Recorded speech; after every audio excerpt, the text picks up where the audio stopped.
तो खरातनं वेजेश्वर मंदिर पाडण्याचा घाट घातलेला होता असा देखील आरोप केला जातोय। खरातला नाशिक जिल्हा प्रशासनानेच बंदुकीचा परवाना दिल्याचं देखील आतापर्यंत उघड झालेलं आहे। खरातच्या सगळ्या मालमत्तांवर आता कारवाई केली जाते।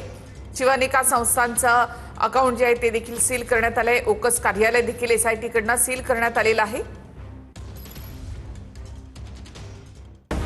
राज्यभर गाजत असलेल्या भोंदूबाबा खरात प्रकरणात दररोज नवनवे खुलासे समोर येत आहेत। भोंदूबाबा खरातकडून जप्त बंदुकीचा परवाना नाशिक जिल्हा प्रशासनानंच दिल्याचं उघड झालंय।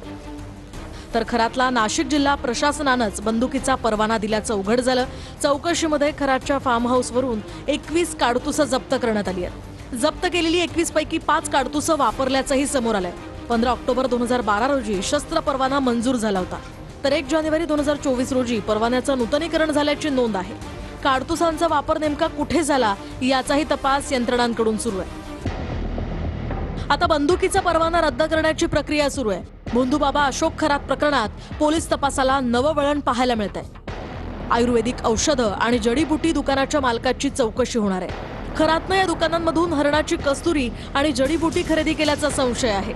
तर नाशिक रोड परिसरातील एक सराफ व्यापारी सुद्धा पोलिसांच्या रडारवर आहे। संबंधित सराफ व्यापाऱ्याकडून बनावट रत्नांची खरेदी केल्याची माहिती आहे। आर्थिक व्यवहार आणि धार्मिक विधींचा संबंध तपासात उलगडण्याची शक्यता आहे। भोंदूबाबांना सिन्नरच्या वावीमधील वेजेश्वर मंदिर पाडण्याचाही घाट घातला होता। मंदिराची शक्ती संपल्याचा खरातनं दावा केला होता। गावकऱ्यांना खरातनं मंदिर पाडण्याचा सल्लाही दिला होता, तर गावकऱ्यांनी मात्र वेजेश्वर मंदिर पाडण्यास नकार दिला। खरातच्या कहांडळवाडीतील गावकऱ्यांनी सुद्धा खरातवर संताप व्यक्त केलाय। भोंदू गावातनं अंडे चोरून विकत होता अशी गावकऱ्यांची माहिती आहे, तर कहांडळवाडीमध्ये गावकऱ्यांनी खरातचा उल्लेख कोंबडी चोर असा केलाय।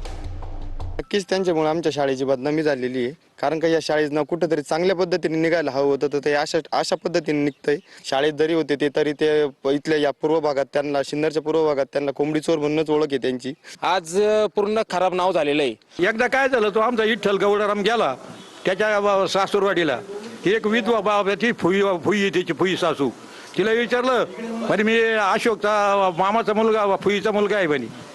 मग म्हणे तुम्ही कांडावर त्याला चहा प्याला, चहा प्याल्यानंतर ती म्हातारी म्हणते काय करता मेल्याला, आता ते जुनं बोलणं कोकणी, काय करता मेल्याला दररोज स्वाऱ्याच करतो म्हणे। कोंबड्या आता मी सांगितलं तुम्हाला माझ्या 8 कोंबड्या नेल्या, पण मी म्हणलं जा खाल्या बा मांजर